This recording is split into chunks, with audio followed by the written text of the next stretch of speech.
got to ask for more. It is truly an illustration of faith that you believe that there is something bigger than you that loves you more than your mom, something omniscient, all-powerful, and all-knowing that has more than enough for everyone. Since 1981, Justin has been producing world-class Bordeaux-style wines from Paso Robles on California's Central Coast. As the pioneer of Paso, Justin wines are what put Paso Robles on the winemaking map. The Justin team believes that wine should be exceptional from every angle, which is why their team uses boutique winemaking practices like hand harvesting and hand sorting. With a rich history of accolades, Justin produces exceptional wines and is proud to be America's #1 luxury Cabernet. Whether you're the first-time wine drinker or a wine aficionado, Justin has a wine for every celebration and occasion. Visit justinwine.com and enter promo code Playbook20 for 20% off your order. Justin offers the perfect holiday gifts for clients, colleagues, friends, or family. Be sure to check them out at justinwine.com to receive 20% off your order for a limited time and use the promo code Playbook20. The first lesson I'm going to give you is one that I hope you take with you, because I get a $1,200 reminder every month about this lesson. You see, I live in California and I have a storage unit full of notes, bankers' boxes of notes from undergrad, law school, business school, Tony Robbins, Wayne Dyer, Bob Proctor, you name it, I have notes from it. Because I was one of those people that wrote down everything. I just kept writing and writing, oh, this is interesting, this is interesting.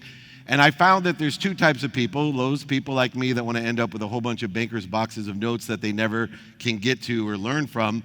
Or there's the other people that don't write down anything, and then we have problems remembering, reminding, and recollecting with our source why that was important to us. So the first lesson I love to teach as a daily practice is to only write down or capture things that resonate with you. I know you have been learning about intuition. Intuition has no time. Intellect works within the construct of time.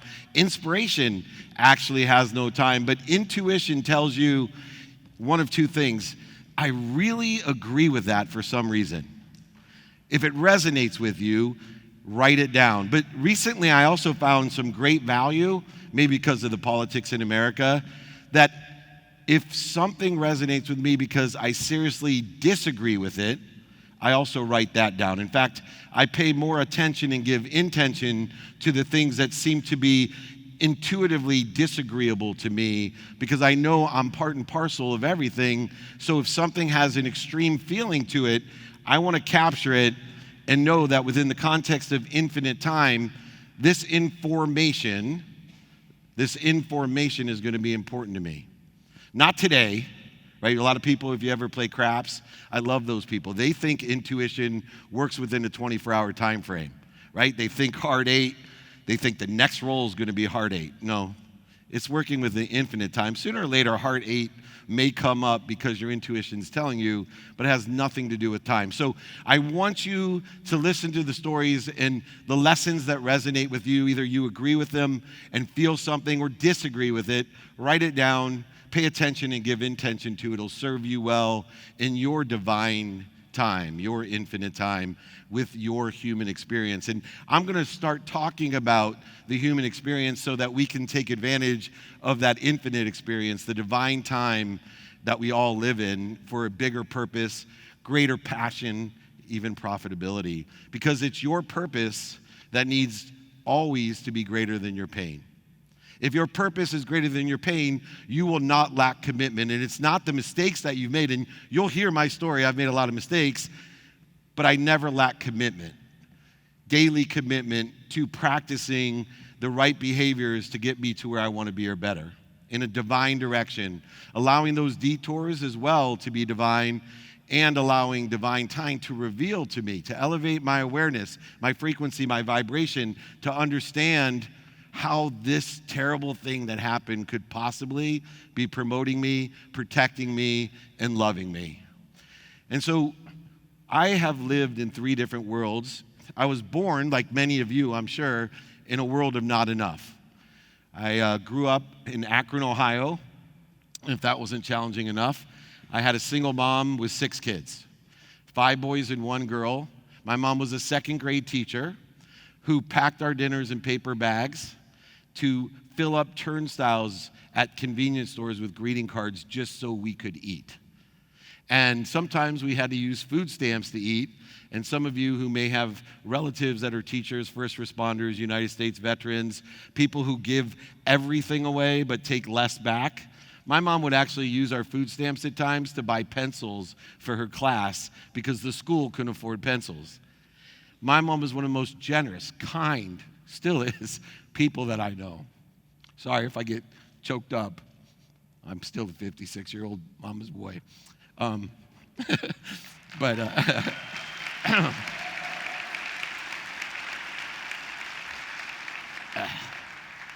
my mom, like many of your parents, thought there was only one way out of this situation, which was education. So she thought the fetus wasn't fully developed till after graduate school. She would often remind me, doctor, lawyer, or failure, again and again. All my siblings are extremely successful. All went to the Ivy Leagues, graduated summa cum laude, extreme academics, something I didn't really enjoy, but I always say I wish athletically I was born with the same skills, knowledge that I was in academics because I didn't have to try to get straight A's.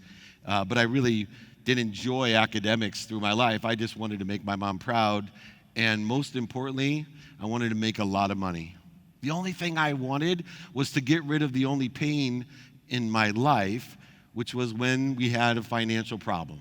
Car broke down, oven broke down, summer camp, anything my mom couldn't afford, I'd catch her crying. And I say to myself, I'm going to be sorry. Thank you. I said to myself, I'm going to be rich. I'm going to buy my mom a house. I'm going to solve all these financial difficulties, and never again will my mom cry because I was going to make happiness with that money. And so, like many people, I thought money would buy me and complete my happiness. So everything I did was to figure out how I could make a lot of money. Now, being young, the first decision I make was a bad one. I thought the way I would make money was to be a professional football player. Thanks for not laughing. There you go. It's okay. You're not going to hurt my feelings. And I was one of those kids. I carried a football with me everywhere I went. Everybody told me I couldn't play football in Pop Warner. They said I couldn't play in high school. I was all state. They said I could never play in college, and I did. And my very first game in college, by the way, people ask me, how did your mom raise 6 kids, 5 boys and 1 girl, and all of them so successful with no money? 2 secrets of being a parent. 1, she woke us all up at 5 a.m. 7 days a week. She gave us her blessing to do whatever we wanted if we could stay up. So I was the kid in high school sleeping on the couch, wanting to party, but ending up with a 4-letter word on my forehead because I couldn't stay awake. So still, I wake my kids up at 5 a.m. every day, 7 days a week. The second one is something you probably wouldn't imagine, but my mom was a black belt in the martial arts. She was a 3rd degree black belt in the martial art of Jewish guilt. 2 great secrets of being a parent. Wake them up early, use guilt to the best of your ability to get them to do what you want, as long as you're a good parent. So I go to college, and I remember I was the fastest one on the team, but also, of course, the smallest. I weighed about 147 pounds, and probably why I was so fast. I was so light.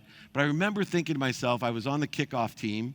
Well, this is it. I'm going to show everyone, all these naysayers in the world, because my mom always said, think about what you want. She made me read Think and Grow Rich.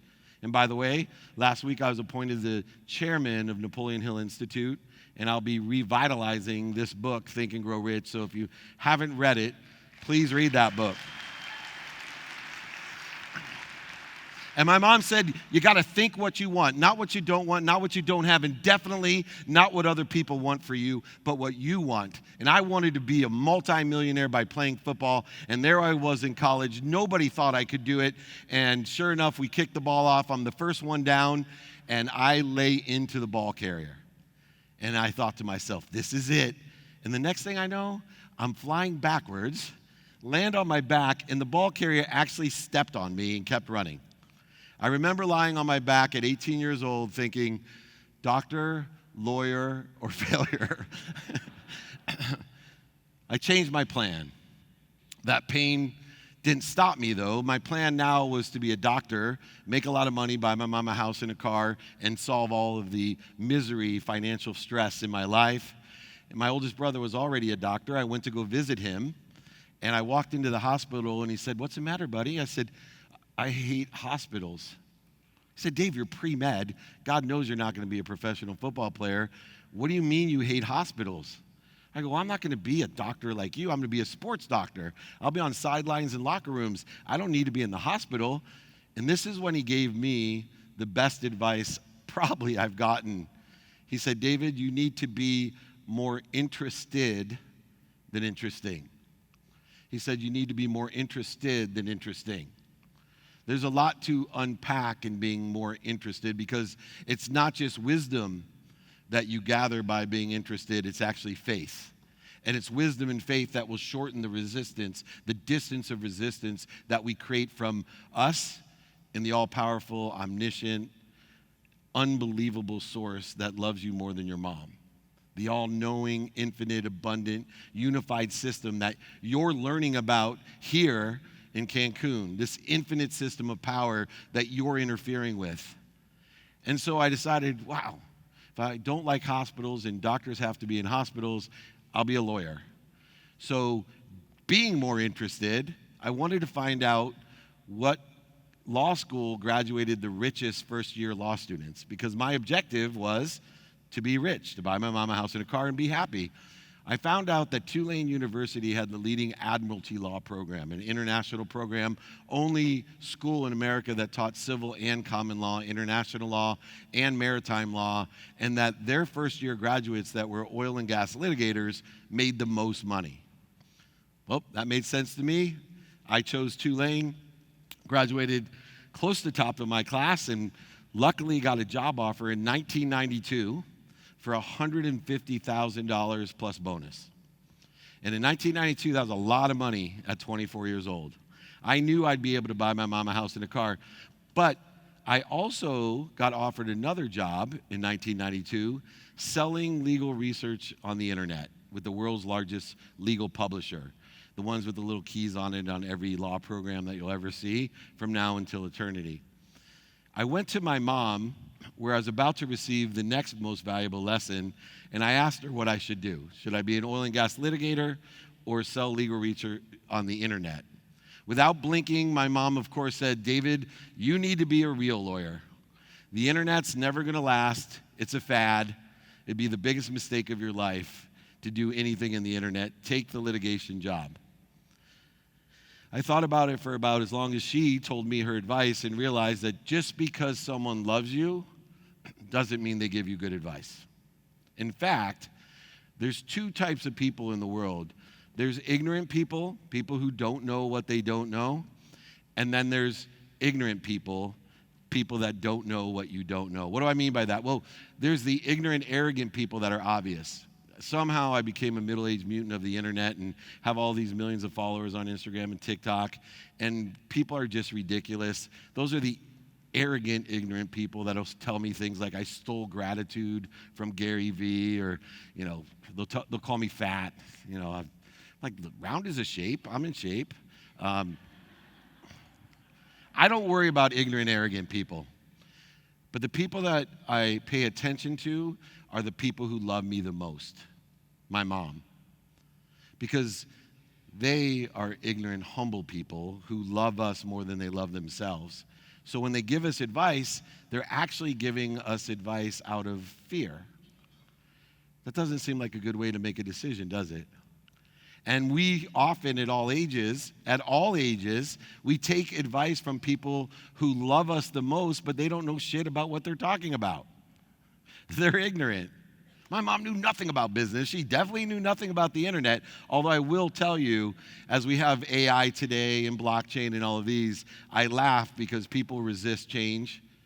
The only people I know that like change are wet babies, but the AI situation in blockchain back then on the internet, Justice Scalia told me when I showed him Westlaw, he told me in 1992, David, nobody will ever do research on a computer. You need books. Ignorant, humble people are the most dangerous. Just because someone loves you doesn't mean they give you good advice. 9 months out of law school, I was a millionaire. I bought my mom a house and a car. The first indication that money does buy love and happiness. 2.5 years later, we sold to Thomson Reuters for $3.4 billion. Yeah, I was blessed. But remember, life's about lessons. The lessons keep on coming until you learn them. They will repeat themselves until you learn them. I was convinced now that money would buy me love and happiness because I was super happy. I moved from the world of not enough, that first world, into a world that I called the world of just enough for me. You ever meet those great optimists? Everything happens for you type of people? Oh, I was one of those for sure. I was the toptimist, the top of them. Everything happens for me. Nothing bad happens to me. Everything happens for me. Buying Ferraris. I was buying shit that I didn't need to impress people I didn't like. Trading everything in my life. I was a great negotiator. I was trading everything. I'd give to receive. And everything was a trader in a negotiation. And then I was blessed to become the CEO of Samsung's phone division, their data division in 1999. At 31 years old, I ran what would be the second biggest manufacturer in phones in the world. Married to my dream girl from the 4th grade, by the way. Still married today. Yeah. I met her in the 4th grade. At 6th grade camp, I was too afraid to ask her to go steady. That means date, I guess, if you're young. My kids didn't understand what steady was, but I wanted to go steady. I asked my best friend at 6th grade camp to ask her, and she said, no, tell him to ask me himself. So he embarrassed me. I threw an egg at her, hit her in the back of the head, and then teased her because I was in love with her for years, and she stayed away from me. Her cousin was one of my best friends, and somehow I ended up married to her. And I had everything I ever dreamed of. Running Samsung, it was amazing. Had our first baby, lived in my dream house, dream car, dream plane, dream boat. But I was about to have 3 red flags that maybe I had a lesson to learn. Maybe money didn't buy love or happiness. And the first lesson came when I was 30 years old. And my dad, who left when I was 5, I loved him. He was an amazing guy. His girlfriend was closer to my age than his. He drove a convertible Cadillac. But when I was 10 years old, he blew it. See, he missed my birthday. I was 10 years old, and my hero, my dad, missed my birthday.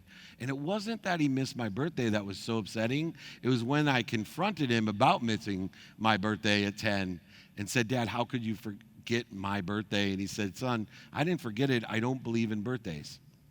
Now, my dad was a king of bullshit. He was a liar, cheater, manipulator, an overseller, back-end seller. That's why my mom left him when I was 5. And I said to him, but Dad, you celebrated your girlfriend's birthday, my siblings' birthdays. When all of a sudden don't you believe in birthdays? That's when I realized I hated my father. At 30 years old, I get a gift from my dad, a big box. First gift I've gotten in 20 years. I was so excited. I opened it up. It was a sport coat like this. And I started to cry. And my wife said, what's the matter? I said, I think my dad wants to have a relationship with me. He gets it. It fit me perfectly, which isn't easy if you look like this. So he obviously took the time to find out my size. And then I opened it up to see if it said, especially made for David Meltzer's birthday or Armani. But instead, he had torn out all the lining in the pockets in the jacket. I went from complete bliss and joy back to hate. I called my dad immediately and I said, Dad, I got your present. Oh, good. Happy birthday, son. I said, what do you mean? Why would you give me a jacket that I can't wear? He said, because it's not for wearing. I said, what are you talking about? He said, son, you're just like me. I exploded. I'm nothing like you. You're a liar, a cheater, manipulator, overseller, back-end seller. I hate you. Son, I don't want you to make the same mistakes that I've made. So I've given you this jacket to remind you you can't take anything with you. I want you to hang it in your closet every day to remind you money does not buy love or happiness. I wish I was ready to hear what he had to say. Instead, I gave him the standard 30-year-old answer, F you, Dad, I hate you, bye. 6 years later, I'm running the most notable sports agency in the world, Lee Steinberg Sports and Entertainment. Warren Moon had just gotten into the Hall of Fame. He was my business partner in the firm. Later, we would start Sports One Marketing together, a global sports marketing company. I was doing business as a multi-millionaire with my heroes in my dream job, thinking I had every single thing I've ever dreamed of. But the truth was I wasn't happy. I had more money than I could dream of. Not only did I have money, but I had access to what billionaires couldn't afford to do. Sidelines at Super Bowl, backstage at the Masters, the Oscars. It didn't matter. I had access to everything. And so 6 years after my dad gave me the jacket, I invited my best friend, Rob, the guy who asked my wife to go study for me. We were still very close friends, big sports guy. I said, hey, come to the Masters with Joe Montana, Wayne Gretzky, and Warren Moon. NetJets wants this whole Canadian superstar thing. I want you to come on the private jet to the private party, go backstage in the cabins at the Masters, come with me, everything's on me. And my best friend Rob looked at me and said, no. I'm like, Rob, I'm taking care of everything, bro. You're coming. No, I don't want to go. Why not? He said, because I don't like who you hang out with, and I definitely don't like what you're doing. You're going to end up dead, and I don't want to see a part of it. I looked right at him with tears in my eyes. I'm like, F you, what are you talking about? I'm not doing what those other guys are doing. He said to me, stone cold, you can lie to me, David, but stop lying to yourself. You're going to end up dead. I gave him that standard answer again, second red flag, same response, F you, I hate you, you're not my friend. Walked away, tears in my eyes, because I knew he was right, and I knew he was telling me the truth. 2 weeks later, my life would change forever, which is where these 5 daily practices came from. 2 weeks later, I asked my wife if I could go to the Grammy Awards with Little John. He's a rapper. Most people may know him for the Pepsi commercials. Yeah. That's my boy. And he invited me to the Grammy Awards. He was receiving one. And I asked my wife if I could go. She said to me, I don't think so. You're not paying attention to your work. You're partying way too much, and you're not paying attention to the family. I think you need to stay home and take a check on yourself. So, of course, I lied to her, went to the Grammys, came home 5:30 in the morning, a complete disaster. And there she was waiting for me in our beautiful French stores with all those there. I could see her 5-foot silhouette. I opened the door and she said very frankly, I'm not happy. I'm leaving. I need you to take stock in who you were and what you want to become. I also, as I get choked up, remember saying, if your mother knew who you really were, if she knew who you really were, what would she say? I immediately gave her the standard response that night. I hate you. I remember walking like this. Who do you think did all of this? Who do you think gave all of this to you? I'm going to take it all away. How dare you talk to me? And I went to bed. I woke up in the morning full of hate. I hated my mom, I hated my dad, I hated my best friend, and I even hated my wife. And as I sat there thinking how I could steal their joy, their happiness by taking everything away from them, I looked over in the closet, and the first time in years, what do you think I saw? I saw what God wanted me to see. This jacket.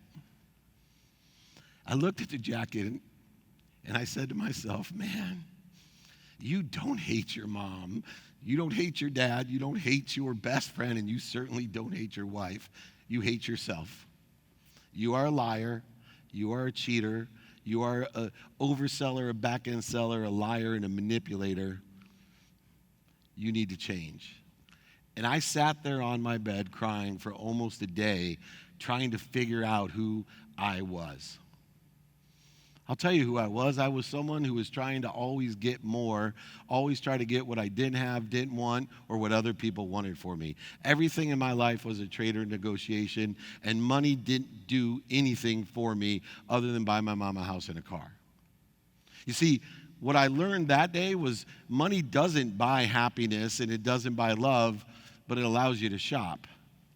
And I was shopping for the wrong things, for the wrong reason. If you shop for the right things for the right reason, you will be happy, and money can help facilitate buying things for the right reason. You saw some of those pictures.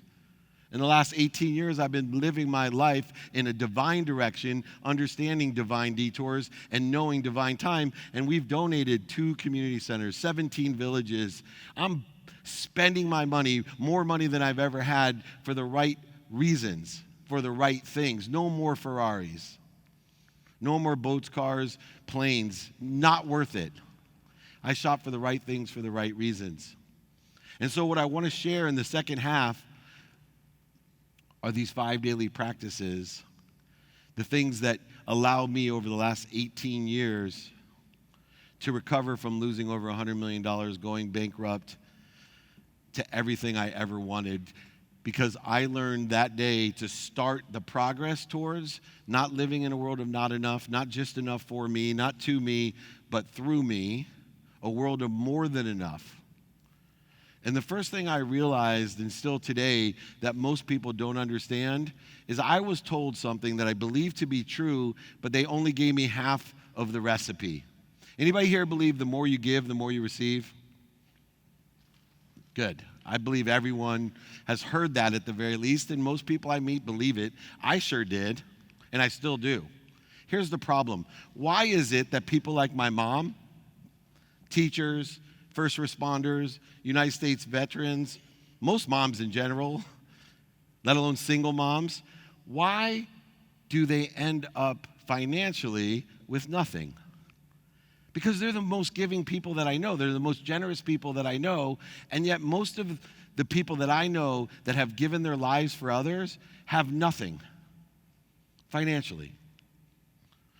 So I started to study this, and I realized that most of the religious, philosophical, spiritual, and theoretical texts that I studied actually didn't say the more you give, the more you receive. Most of them say the more you give, the more you're given. Think about that. There's a big difference. The more you give, the more you're given. Given is a responsibility. It's not a trade or a negotiation for giving to receive. You see, you have to use gratitude to find the light, the love, and the lesson so you don't feel punished. When I lost everything, my basement had a basement. 2 years after my wife had me take stock in who I was, I lost over $100 million and went bankrupt. I had to walk to my mom's house to tell her I went bankrupt. Worse than that, I forgot to take my name off my mom's title, so I got the great blessing, the great promotion, the great protection, and the great love of God to tell my mom that she had to move. The only reason I wanted to be rich was to buy her a house, and now I had the blessing of telling my mom I lost her house. And when I did, crying at her door, and I said, "Mom, I'm so sorry I lost everything. You're going to have to move. I lost your house." And she looked at me and said, "Are you okay?" I said, "Mom, I don't think you heard me. I lost your home. You have to move." "Oh, sweetheart, I heard you." "Mom, why is God punishing me?" God doesn't punish people. He protects you. He promotes you, and He loves you. He's not punishing you. "Mom, I don't believe in God." She looked at me with a smile on her face. She said, "Son, you believe in God. You just believe in the wrong God." And for the last 17 years, I've been practicing giving. But I've elevated my awareness to all that I was given. To this day, I was given more on that day than I've ever been given before, just like I was given more the day when my wife threatened to leave me that day than I was ever given before, where most people would think they were being punished. So remember, the more you give, the more you're given. But here's where most people fall down. If you're given more, you have to be able and capable and worthy of what? Receiving it. Who here doesn't like to receive? Let's be honest. It's the biggest problem I see out there. Most people live in a zero-sum game, especially the most generous, kind, and giving people. What do? They do what my mom does. Oh, here's everything. Here's my food stamps to buy your pencils. Here's everything. Oh, can we help you? Can we send your kids to camp? Can we give them a scholarship? Can we let you have our car? Can we do this for? No, it's okay. God will take care of us. Yeah, that's what he's doing, dummy. Right? We all know that joke. I sent the plane, I sent the helicopter, I sent the SEALs to you. What else can I do? Yes, you're being given, but you have to be worthy of receiving it. Because if you give 100% and take less every time, you're going to end up at zero. I'm going to repeat that. It's math. It's a zero-sum game. If you give more than you receive back, you will end up at zero. It's that simple.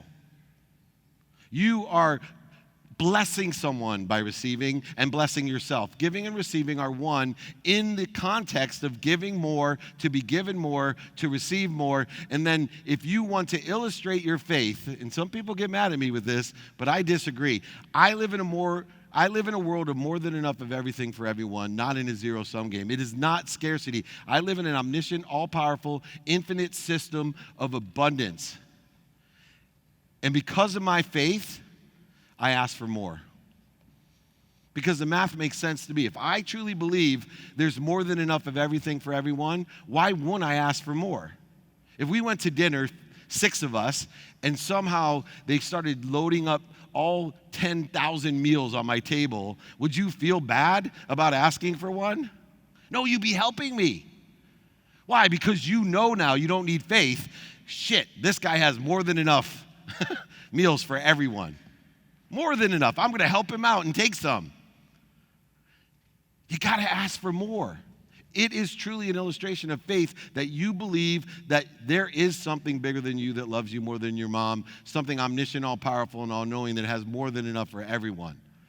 But yet, what do people do? They create resistance because they either don't give because they're scarce, they don't see what they're given because they're scarce, they don't receive because they're scarce, and even more importantly, they don't ask for more. Because if you give more, given more, receive more, ask for more than more, give more than more, be given more than more, receive more than more, ask for more than more, you see where I'm going to end up when I'm 80? That's why I'm up here right now. Because I live in the world of more than enough of everything for everyone, and I have no scarce fear that I'm going to have anything but more than enough.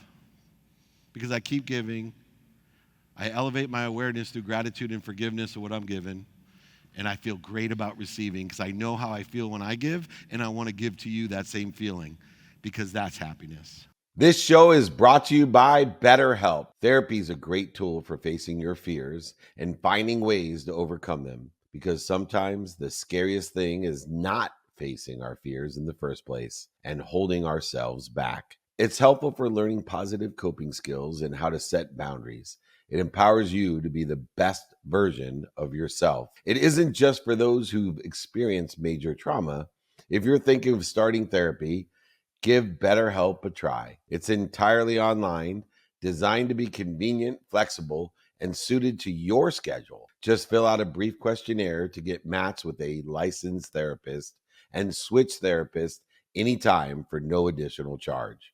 Overcome your fears with BetterHelp. Visit betterhelp.com/playbook today to get a 10% off your first month. That's BetterHelp, HELP.com/playbook. Imagine starting a small business, your first customer, first hire, first real paycheck. But everything isn't just exciting, it's scary. That's where JustWorks come in, the all-in-one platform that supports small business growth. Access seamless tools that help with benefits, payroll, HR, and compliance with transparent pricing. It's time to make payroll painless. Run payroll in 90 seconds or less and automate payments so you can set it and forget it. Did you know in 2023 alone, they processed over 25.6 billion in trusted payroll customers?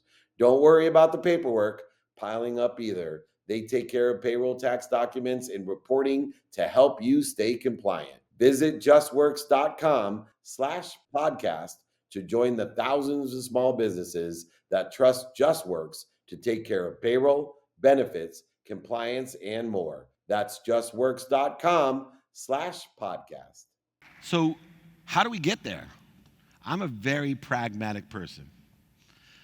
I know that progress occurs from practice. I've worked in sports a lot of my career, and there's no great athlete that doesn't practice every single day. It is your commitment 7 days a week to practice what you want or better.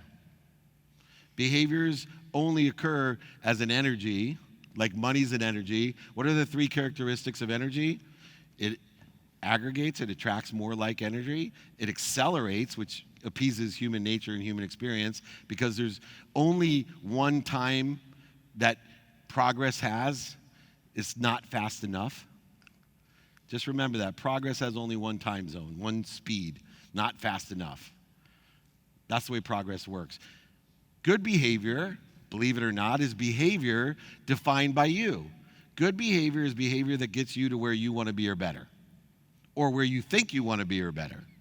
What is bad behavior? It's individualized, personalized, and customized as well. It is that which interferes with where you want to be or better. It's behavior that interferes with where you want to be or better. Good behavior, ironically, creates what? Good progress.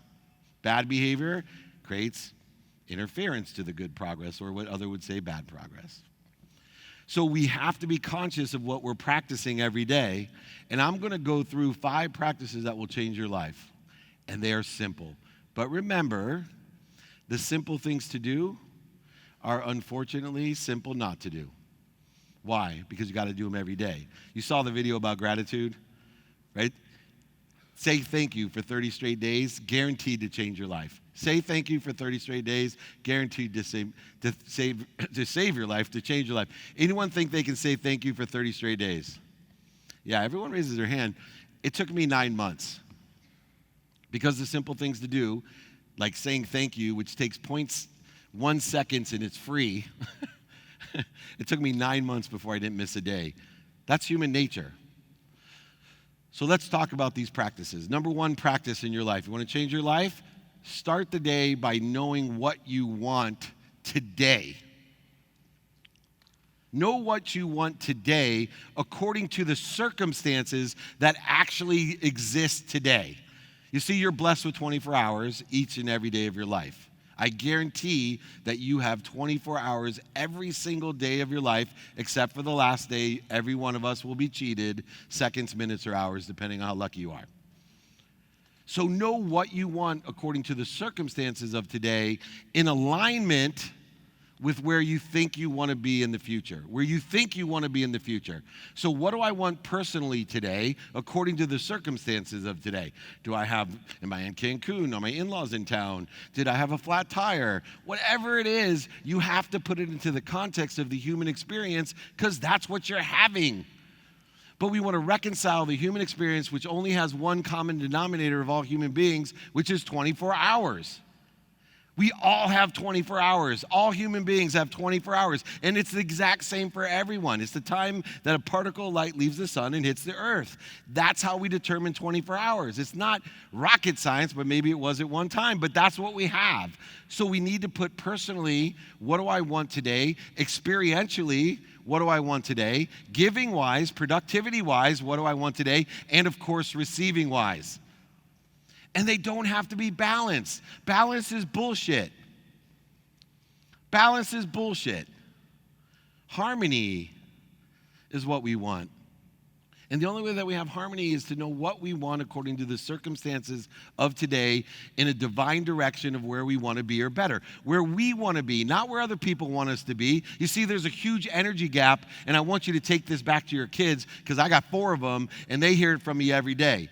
There's a huge energy gap between I am and this is what I want people to think I am.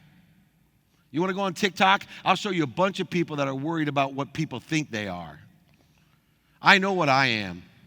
I am happy, I'm healthy, I'm wealthy, I'm worthy. I'm just trying to figure out what I'm doing to interfere with it.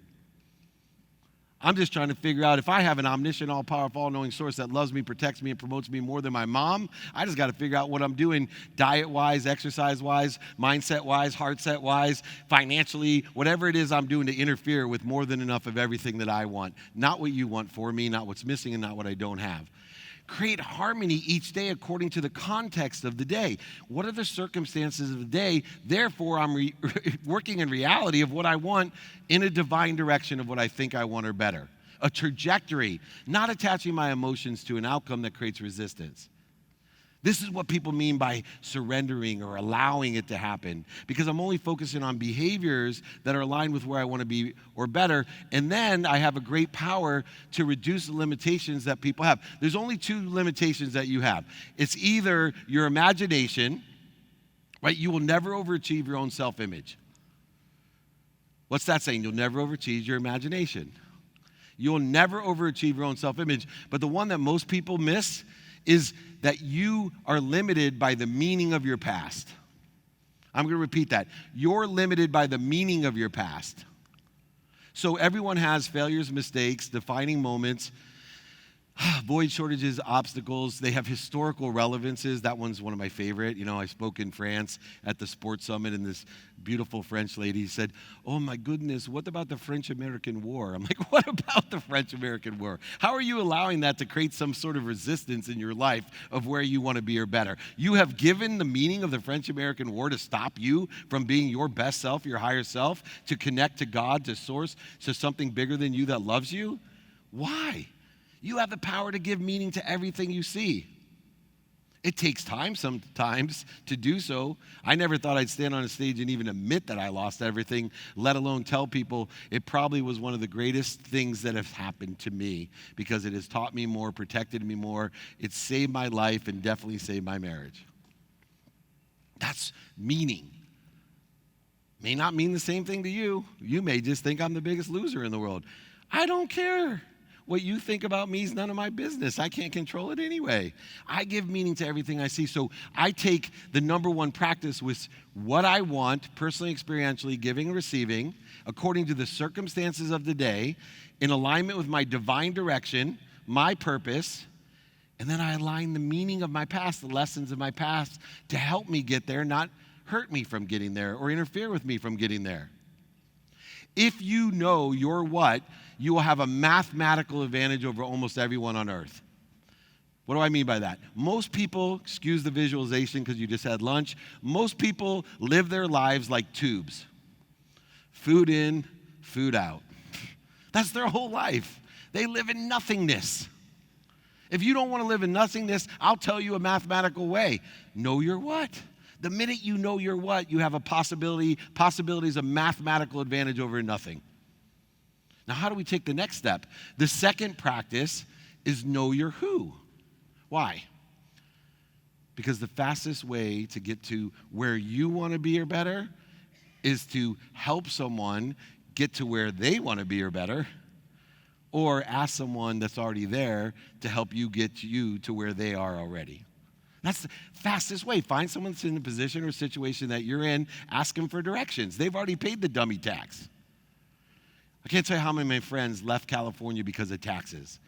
You know, I know there's a lot of reasons to leave California, but taxes should not be one of them. 12% weather tax, well worth it, by the way. But who cares about taxes when there's the dummy tax that most people are paying? You know, the dummy tax is the most expensive tax there is. It'll cost you everything you have and everything you could have. You know, you don't have to pay it. You can simply ask for help. You can find someone in the situation that you want to be in and ask them for directions. They've already paid that tax for you, or help someone get to where they want to be or better. If you know your who each day, according to the what in the circumstances of the day, your possibility takes another mathematical leap. It becomes a probability, because now you're living in connection with your source, the unified system of everybody helping each other. A community of people, which we are, here to what? Help one another and know people that help one another. And actually, social media helps us with that connectivity. It actually is a positive way to allow 7.6 billion people to know each other and know people that will help each other.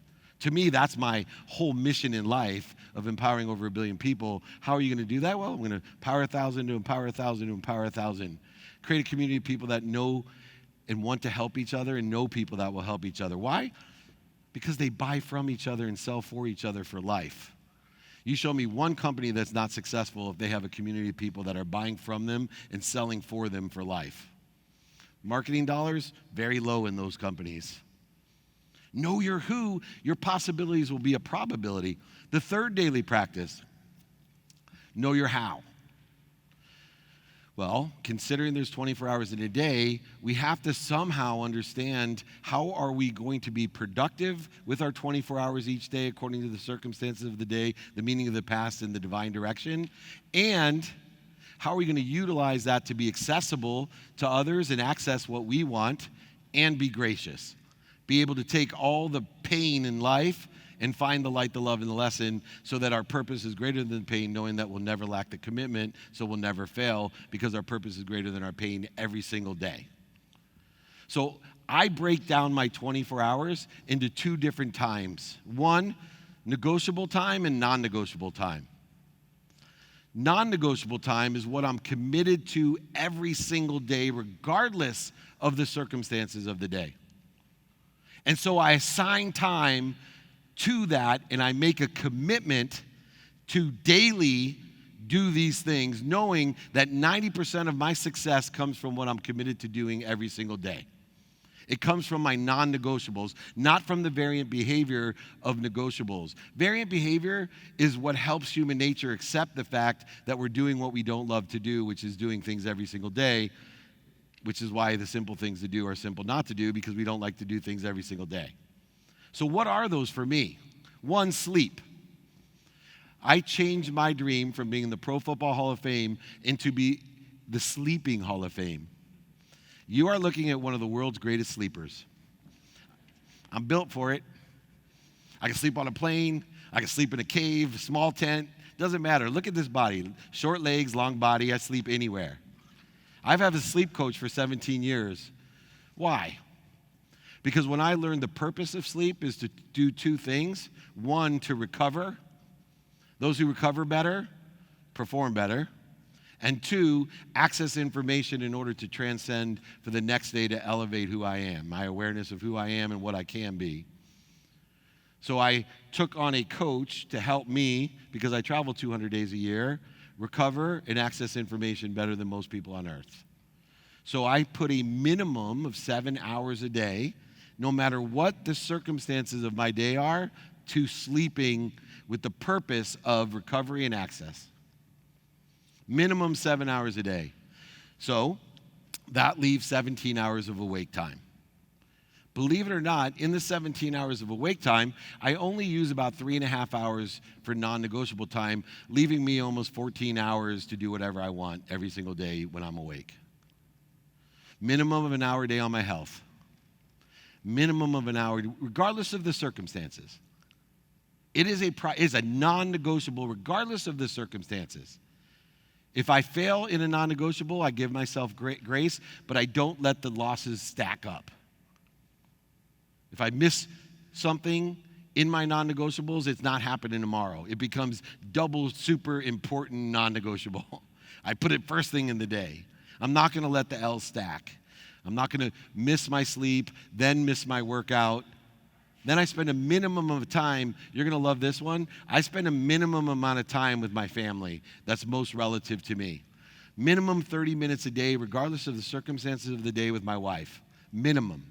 Minimum 30 minutes a day with my 14-year-old son, which is becoming really difficult because he's falling into the 3-daughter realm of I spend a minimum of 2 minutes a day with my 3 daughters who are 25, 23, and 20. Now, I'm one of the world's greatest negotiators. They wrote the book, Lee Steinberg, on negotiation. I wanted 5. They gave me 2.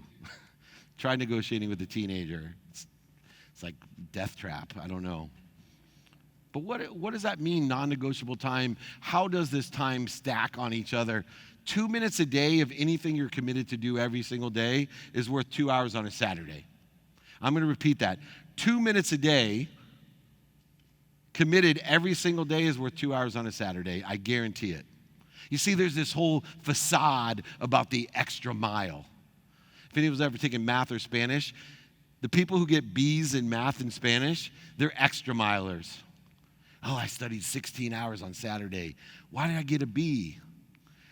But the rare student that studies 15 minutes a day, Spanish or math, guaranteed an A or an A+.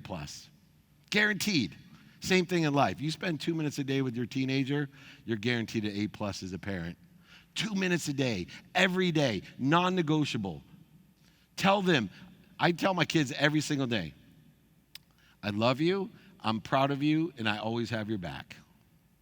So 3 things my dad never told me. I let them know every day. They're at the age now, they roll their eyes when they hear it. And that's okay with me. Let them know it's coming. Trust me, because when shit gets tough, that eye roll is going to be right there, because in the back of their head, they're going to say, my dad loves me, he's proud of me, and he has my back. And they're going to make the right choice.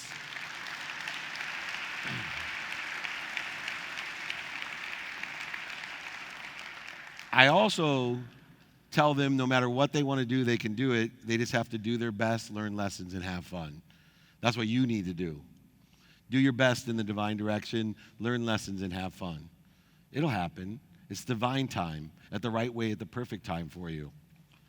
I spend 1 minute a day as I finish up with my non-negotiables to call my mom. You know I'm a 56-year-old mama boy. I call my mom every single day, and I just tell her 3 things. I tell her I'm happy, I'm healthy, and I love her. That's all you got to do. Your relationship will heal with the people that you have the most difficult relationships with if you just call every single day, text, email, show up, and just let someone who loves you know that you're happy, healthy, and you love them. I promise you, my mom doesn't make me drive an hour to fix a screen door when I'm not very handy. She allows me to pay someone now. Why? Because she knows I'm happy, I'm healthy, and I love her. I don't have to prove it anymore because I call her a minimum of a minute a day. I have healed the relationship with my mom of any of that Jewish guilt or interference that she tries to play anymore. I'm the 3rd degree black belt of gratitude. 4th, daily practice. If you know your what, it's a possibility. You know your who, it's a probability. If you know your how by utilizing negotiables and non-negotiables of time each and every day according to the circumstances of the day, it will become your perspective. But in order to make it your reality, you need to know your now. I call it din-din. Do it now, do it next. 100% of the things you do now get done. It's one of the few statistics that I believe in. The other statistic I believe in, couple one, 100% of all short putts in golf don't go in. And most importantly, 99% of all statistics are made up. But 100% of the things you do now get done. 100% of the things you do next get done.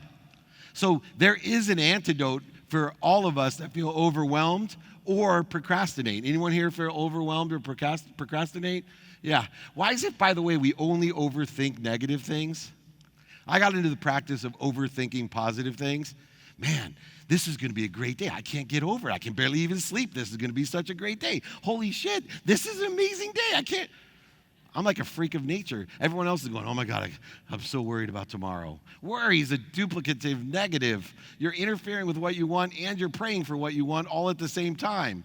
Anyone that's been in school and says, I hope this question isn't on the exam, you know it's the first question on the exam. Know your now. Prioritization is the antidote to feeling overwhelmed and procrastination. If you can prioritize your day by knowing what's important to you, of course using urgency as a subset, but according to what you want, who you can help, and how to get it done, you will know what's important to you today according to the circumstances of the day, the divine direction that you're in, and the meaning you need to give the past, the light, the love, and the lessons you need to learn with wisdom and faith, shortening the distance of resistance. Know your now, it's your reality. Know your what, your who, your how, and your now. Now the big one. Practice number 5, the most difficult one. And I know you've been learning about this while you've been here, Most people are in search of their why. That makes no sense to me because I know my why because I have faith that I'm part of an infinite, abundant, unified system of thought, protected, promoted, and loved by an omniscient, all-powerful, all-knowing God that loves me, protects me, and promotes me. It's that simple. So in what world do I need to search for my why? What I need to learn to do is to apply my why every day, to live intelligently, intuitively, and most importantly, inspirationally, in spirit, with the omniscient, all-powerful, and all-knowing, whatever you define it as. Right? I love people who say, Dave, I'm really not sure what religion you are. I said, neither am I. Well, do you believe in Jesus? I'm like, is Jesus bigger than me and loves me more than my mom? Yeah, sure, why not? That sounds good to me. Jesus is good by me. Why not? Let me tell you, though, we're talking about trauma, pain, fear. I have spent millions of dollars trying to figure out all the trauma in my life. I am a therapist, excuse my language, wet dream. I got lots of money and lots of trauma. Make a good customer. But you know what I learned? Is it's much easier than trying to figure out what you're afraid of, figure out your trauma. There's an instant and obvious practice within applying our why. You know what it is? Identifying how I react to the trauma, react to the fear. Why? Because I will tell you, if you're angry, you know it. If you're worried, you know it. If you had to need to be offended, separate, inferior, superior, anxious, frustrated, angry, guilty, resentful, you know it immediately. You don't need a therapist to tell you you're pissed off. Don't try to resist it. That's the problem. We try to go over it, under it, through it, out logic it, out analyze it. We try to lie to it, cheat it, manipulate it, deny it. There's no need because you have wisdom and faith. So next time you are offended or next time you see the instant and obvious, the resistance between you and the omniscient, all-powerful, just stop. Don't resist it. Just stop, breathe, meditate, breathe. Recollect, I call it. Remind, remember. What do you think you're recollecting with, reminding with, remembering with? I'll tell you what you're reminding with, recollecting, and remembering with. Your God. Your omniscient, all-powerful, all-knowing source that loves you, promotes you, and protects you at all times. So just stop, get to center, find your source, and then roll in the right direction. My mom's given me a lot of advice in my life, but the best piece of advice that she gave was, son, if you ever catch on fire, emotionally, physically, spiritually on fire, just stop, drop, and roll.